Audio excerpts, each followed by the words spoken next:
SC part 3 की चर्चा कर रहे हैं। इसको सचिन पूरा फाइनल करना चाहिए। आयुपीएससी पार्ट 3 की चर्चा कर रहे हैं और इसमें आप पढ़ेंगे ईथर, कीटोन, एमीन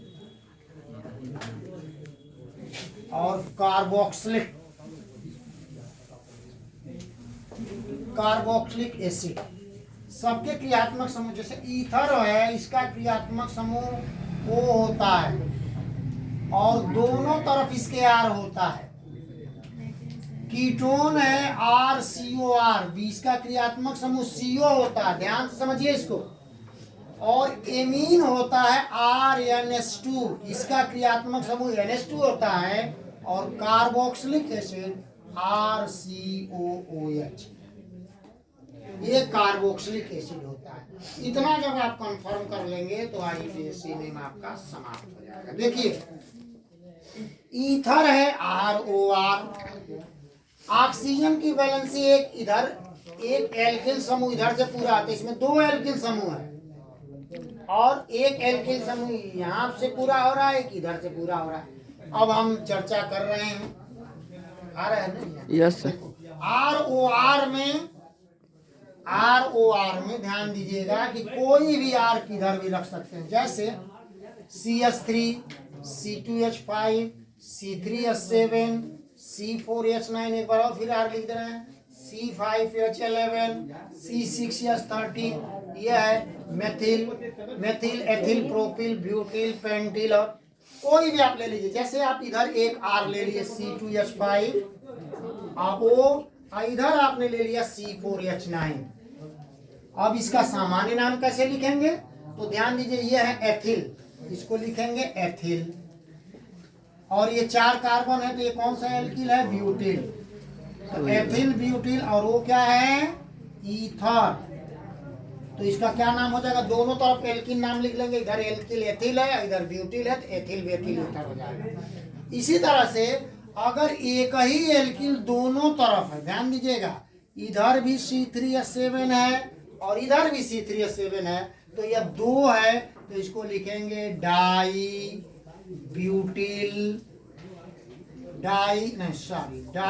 प्रोपिल।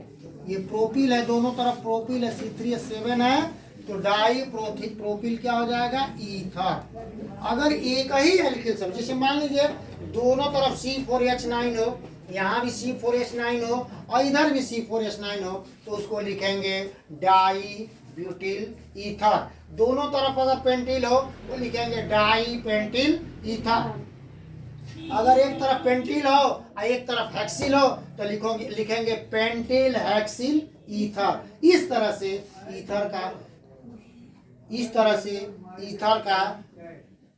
से ईथर का सामान्य नाम हम लिख सकते हैं।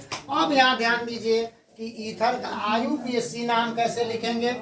अब हम चर्चा पर आ गए कि आयुपीएससी नाम कैसे लिखा जाएगा अगर किसी ईथर का यौगिक है, ईथर का कंपाउंड है। देखिए, अब यहाँ देखेंगे तो अब यहाँ पर देखो, नंबर ऑफ कार्बन इधर कम है, ध्यान दीजिएगा, ये बहुत ही ये समझने वाली चीज है। यहाँ पर ये नंबर ऑफ कार्बन इधर 2 होगा, तो उधर क्या करेंगे, उधर नंबर ऑफ कार्बन के अनुसार उसका नामकरण कर देंगे।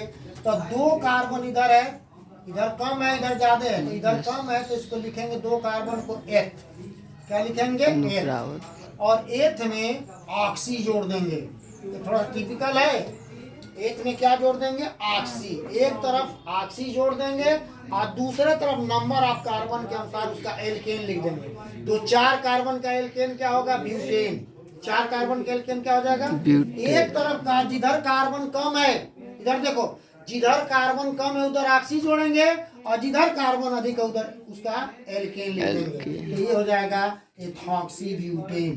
क्या हो जाएगा? Ethoxy butane. अब यहाँ देखिए, अगर हम जैसे मान लीजिए C3H7O C5H11 है, देखिए दोनों तरफ एल्किल है, ROR है, तो इधर कार्बन कम है, 3 कार्बन के लिए क्या लिखते हैं? प्रोप। अब प्रोप में क्या जोड़ देंगे? ऑक्सी। और इधर ये क्या है, इधर 5 कार्बन है, तो 5 कार्बन का क्या हो जाएगा, पेंटेन। पेंट 5 कार्बन के लिए पेंट कहते हैं, और उसका एल्केन क्या हो जाएगा, पेंटेन। तो ये हो जाएगा प्रोपॉक्सी, प्रोपॉक्सी हो जाएगा पेंटेन। तो हमने ईथर की चर्चा किया, ईथर हमने चर्चा कर लिया। अब आ जाइए ईथर के बाद कीटोन। कीटोन जैसे ईथर में बीच में O होता है, उसी तरह से कीटोन में, ध्यान से समझिएगा, कीटोन कीटोन होता है CO ग्रुप होता है, CO ग्रुप। इधर भी R है, RCOR होता है। ध्यान देने वाली चीज है, देखो ये बीच जैसे O था, बीच में क्रियात्मक समूह O था, जिसमें बीच में क्या हो जाएगा, CO। अब इधर भी एल्किल जोड़ दीजिए CH3 और CO, और इधर एक एल्किल जोड़ दीजिए C2H5। तो अब इसका सामान्य नाम क्या हो जाएगा, इधर है मेथिल और इधर क्या है, एथिल। तो मेथिल एथिल। अब यहाँ ईथर नहीं लिखेंगे, कीटोन लिखेंगे। इसका क्या नाम हो जाएगा, मेथिल एथिल कीटोन। अब अगर दोनों एल्किल समूह, एक ही एल्किल समूह अगर दोनों तरफ हो, जैसे मान लीजिए C2H5 O C2H5, तो अब यहाँ एक ही एल्किल समूह दोनों तरफ है, तो इसको लिखेंगे die ethyl ketone, die ethyl, और बीच में CO ग्रुप है, तो डाई एथिल क्या हो जाएगा, कीटोन। जैसे आप ईथर लिखते थे, अगर यहाँ और आता तो ईथर लिखेंगे, और चूंकि अब ये CO किसका क्रियात्मक समूह है, कीटोन का, तो यहाँ लिखेंगे डाई एथिल कीटोन। अब इसका IUPAC नाम कैसे बनाएंगे, तो ध्यान दीजिएगा, नंबर ऑफ कार्बन कितने हैं, 2 1 3 और 3 2 5। 5 कार्बन का एल्केन क्या होगा, पेंटेन। तो पेंटेन में O यानी जोड़ देंगे, तो ये हो जाएगा पेंटेनोन। अगर देखो नंबर ऑफ कार्बन कितने हैं, 2 1 3 2 5। 5 कार्बन के लिए क्या लिखेंगे, पेंटेन, और पेंटेन में O यानी जोड़ देंगे, अगर कीटोन होगा तो पेंटेनोन होगा। अब जैसे एक उदाहरण द्वारा इसको समझा जाए, CH3 CO CH3, number of carbon कितने हैं, 1 2 3। 3 कार्बन के लिए क्या लिखते हैं, प्रोप, तो उसका एल्केन क्या हो जाएगा, प्रोपेन। प्रोपेन में क्या जोड़ देंगे, O यानी, कीटोन है, ध्यान दीजिए कीटोन, O यानी जोड़ेंगे लास्ट के 3 अक्षर, तो ये क्या हो जाएगा, इसका IUPAC में नाम हो जाएगा प्रोपेनोन। ये परीक्षा में आ चुका है कि CH3CO को एसीटोन कहते हैं। एसीटोन का IUPAC में नाम क्या होगा, तो प्रोपेनोन होगा। इसको डाई मेथिल कीटोन भी कह सकते हैं, डाई मेथिल कीटोन भी कह सकते हैं। तो ये प्रोपेनोन होगा। प्रोपेनोन नंबर ऑफ कार्बन कितने हैं, 1 2 3। 3 कार्बन के लिए क्या लिखते हैं, प्रोप। प्रोप का एल्केन क्या आ जाएगा, प्रोपेन। प्रोपेन के एल्केन में क्या जोड़ देंगे, ओन, O यानी ओन जोड़ देंगे, तो ये हो जाएगा प्रोपेनोन। अब इसका ध्यान दीजिए, IUPAC नाम हमने बता दिया, एसीटोन का IUPAC में नाम क्या हो जाएगा। अब हम आगे आ रहे हैं, एमीन की चर्चा कर रहे हैं। एमीन होता है RNS2, यानी NH2 के आगे R लगा हो, एल्किल समूह है। फिर चर्चा मैंने किया एल्किल समूह, अभी CH3 C2H5, कई बार एल्किल समूह की चर्चा हो चुकी है, C3H7 C4H9 C5H11। अगर एल्केन से एक हाइड्रोजन कम कर देंगे तो एल्किल हो जाएगा, एल्केन से एक हाइड्रोजन कम करेंगे तो क्या हो जाएगा, एल्किल हो जाएगा। अब यहाँ ध्यान दीजिए, R है, जैसे CH3NH2, इसको लिखेंगे, सामान्य नाम इसका मेथिल एमीन, सामान्य नाम इसका मेथिल एमीन। और C2H5NH2 है, तो इसका क्या हो जाएगा, एथिल एमीन, इसका नाम हो जाएगा एथिल एमीन। अब देखो इसका स्ट्रक्चर कैसे बनाएंगे, ध्यान देने वाली बात है। देखिए स्ट्रक्चर कैसे बनाएंगे, यहाँ पर आप मेथिल एमीन में एक ही कार्बन है, एक कार्बन ले लेंगे, इसका क्रियात्मक समूह एक तरफ जोड़ देंगे, NH2 इसका क्रियात्मक समूह है, तो NH2 इसका क्रियात्मक समूह है, NH2 इसका क्रियात्मक समूह है। और यहाँ क्या कितने हाइड्रोजन है, 3 हाइड्रोजन है, तो 1 2 और 3, ये हो गया CH3NH2। अब इसका IUPAC नाम कैसे लिखेंगे, एक कार्बन के लिए क्या लिखेंगे, मेथेन, मेथेन। अगर हम किसी एमीन वाले यौगिक का हम आईयूपीएसी में नाम लिखेंगे तो पहले उसका संगत एल्केन क्या होगा, मेथेन, और मेथेन में हम क्या जोड़ देंगे, आमीन जोड़ देंगे, तो इसका नाम हो जाएगा मेथेनामीन। क्या हो जाएगा, मेथेनामीन। इसी तरह से अगर C2H5NH2 का है तो 2 कार्बन का संगत एल्केन क्या हो जाएगा, एथेन। एथेन में क्या जोड़ देंगे, आमीन जोड़ देंगे, तो इसका नाम हो जाएगा एथेनामीन। तो मैंने अभी एमीन के यौगिकों के बारे में बताया कि कैसे उसका सामान्य नाम लिखते हैं, कैसे उसका संरचना सूत्र बताते हैं, और कैसा उसका आईयूपीएसी में नाम बताते हैं। अब हम चर्चा करेंगे कार्बोक्सिलिक एसिड का। तो कार्बोक्सिलिक एसिड क्या है, RCOOH, RCOOH। अब जैसे कभी कभी पूछ दे कि COH का क्रियात्मक समूह क्या है, इसका क्रियात्मक समूह क्या है, COOH। तो इसका संरचना सूत्र क्या हो जाएगा, कभी आ जाएगा परीक्षा में, देखिएगा कार्बन और ऑक्सीजन के बीच में डबल बॉन्ड, यहाँ OH लगा दीजिए और एक जगह ऐसे कर दीजिए, तो ये हो जाएगा COOH। अगर कोई एल्किल यहाँ समूह रख देंगे, जैसे अगर यहाँ H रख दें तो ये भी हो जाएगा HCOOH हो जाएगा। यह फार्मिक एसिड का सूत्र है। चूंकि COOH इसका क्रियात्मक समूह है तो ये कार्बोक्सिलिक एसिड है और ये बिच्छू पाया जाता है। ये जो फार्मिक एसिड है, इसी के कारण बिच्छू के काटने से डंक वो क्या होता है, उसका उसमें जहर आपको पता चलता है, और बिच्छू का डंक आपको प्रतीत होता है, बहुत ज़्यादा दर्द करता है, तो ये बिच्छू पाया जाता है फार्मिक एसिड या COOH। अब इसका आईयूपीएसी चूंकि ये देखो, अगर COOH है तो कार्बोक्सिलिक एसिड है, चूंकि इसकी 4 संयोजकता पूरी करनी है तो एक H लगा दिए, तो एक H लगाने के बाद एक संयोजकता यहाँ पूरी हो जाएगी, इसकी 3 तो पहले से पूरी है, तो ये क्या है, कार्बोक्सिलिक एसिड है। और ये पहला कार्बोक्सिलिक एसिड का सूत्र है या COH। अब इसका आईयूपीएसी में नाम लिखेंगे तो एक कार्बन के लिए क्या है, मेथेन, और इसमें ओइक जोड़ देंगे तो ये क्या हो जाएगा, इस आईयूपीएसी ने मेथेनोइक एसिड हो जाएगा। इसका आईयूपीएसी में नाम क्या हो जाएगा, मेथेनोइक एसिड। और इसका संरचना सूत्र हो जाएगा, ऐसे बनाए हैं HCOOH। अब जैसे दूसरे कार्बोक्सिलिक एसिड का उदाहरण दे दें, जैसे मान लीजिए CH3COOH। ये जो है, ये जो पाया जाता है एसिडिक एसिड, ये सिरके में पाया जाता है। ध्यान दीजिएगा, कभी पेट वोट में दर्द करे तो सिरका खाने से पेट दर्द ठीक हो जाता है। CH3COOH, ये गन्ने के रस को धूप में पकाया जाता है, आप लोग जानते होंगे इसके बारे में। CH3COOH सिरके में पाया जाता है, एसिडिक एसिड। इसका संरचना सूत्र बनाने के पहले COH का संरचना सूत्र बनाइए, तो कार्बन और ऑक्सीजन के बीच में डबल बॉन्ड, यहाँ OH रहेगा और यहाँ आप जोड़ देंगे CH3। तो ये CH3 यानी एसिटिक एसिड का हिंदी, इसका सामान्य नाम है एसिटिक एसिड।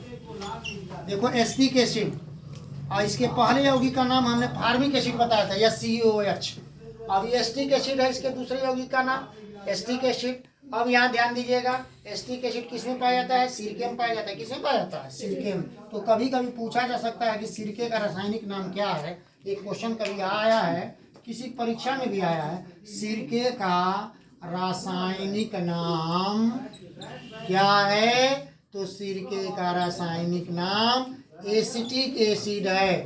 और इसको अगर आईयूपीएसी में कहेंगे तो 2 कार्बन है, एथेन। 2 कार्बन का एल्केन क्या होता है, एथेन। अक्सर एल्केन लिख करके और उसमें कार्बोक्सिलिक हम COH है तो ओइक जोड़ देते हैं, OIC, ई हट जाएगा तो ये हो जाएगा एथेनोइक एसिड। तो सिरके में यह भी कहा जा सकता है, अगर एसिटिक एसिड की जगह एथेनोइक एसिड दिया हो तो ये नहीं आप कहेंगे कि सिरके में क्या पाया जाएगा, एथेनोइक एसिड। दोनों सही है, उसका आईयूपीएसी नाम है। जैसे कहा जाए शराब में एथिल अल्कोहल या एथेनॉल पाया जाता है, बात एक ही है। एथिल अल्कोहल का आईयूपीएसी में नाम क्या है, एथेनॉल है। ये चर्चा हुआ है, तो ये अक्सर क्वेश्चन। शराब का रासायनिक नाम भी क्या है, एथिल अल्कोहल या एथेनॉल है। समझ में आई बात ना। अब आप लास्ट चीज आप पढ़ेंगे द केमिस्ट्री का, आईपीएसी में इनका अंतिम RX alkyl alkyl halide RX की चर्चा करेंगे।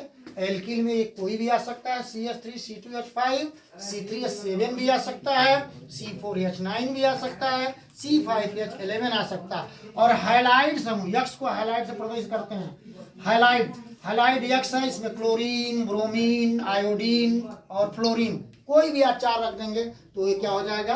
अब देखो इसको कहेंगे एल्किल हैलाइड। जैसे मेथिल है और यक्स की जगह कुछ भी रख दो, मान लो Br रख दो, तो ये क्या हो जाएगा, मेथिल ब्रोमाइड। हाइलाइड की जगह क्या है, ब्रोमीन, तो मेथिल क्या हो जाएगा, ब्रोमाइड, मेथिल ब्रोमाइड।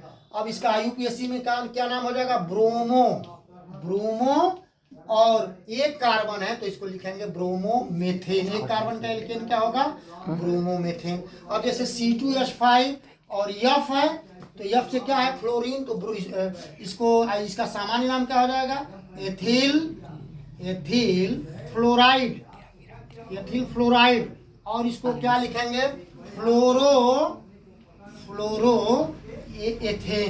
फ्लोरोएथेन। ध्यान दीजिएगा, फ्लोरोएथेन इसका IUPAC में नाम हो जाएगा। अब जैसे कोई भी, जैसे क्लोरीन होगा तो क्लोराइड, ब्रोमीन होगा तो ब्रोमाइड, आयोडीन होगा तो आयोडाइड, और फ्लोरीन होगा तो क्लोराइड। और जैसे C3H7 अगर Br हो तो ये क्या हो जाएगा, इसका सामान्य नाम होगा प्रोपिल। एल्किल है तो प्रोपिल ब्रोमाइड, प्रोपिल क्या हो जाएगा, ब्रोमाइड। और इसका IUPAC नाम ब्रोमो IUPAC में एल्केन लिखते हैं तो 3 कार्बन का एल्केन क्या हो जाएगा, प्रोपेन, तो प्रोपेन। संरचना सूत्र इसका हो जाएगा 1 2 3, ब्रोमीन जोड़ दीजिए 1 2 3 4 5। अब देखो हो गया ना, 1 2 3 4 5 6 7, तो ये हो गया है आपका इसका संरचना सूत्र। तो मैंने पूरे IUPAC नाम की चर्चा किया, बार बार इसको दोहराने से, लिखने से, देखिए पढ़ने से, देखने से, सुनने से मन बनता है आपका, यही चीज बार बार। और जब तक पढ़ेंगे तो ये मेरी बात आप लोग स्पष्ट कर लीजिए, निश्चित है कि आप बहुत ही अच्छे विद्यार्थी बनोगे। समझ गए ना, देखने से, सुनने से, पढ़ने से मन बनता है, और मन जिसका बन गया तो वो फिर उसको दुनिया की कोई ताकत उसको आगे बढ़ने से नहीं रोक सकती है। तो यह आप लोग इसको बार बार दोहराइए। कितने मिनट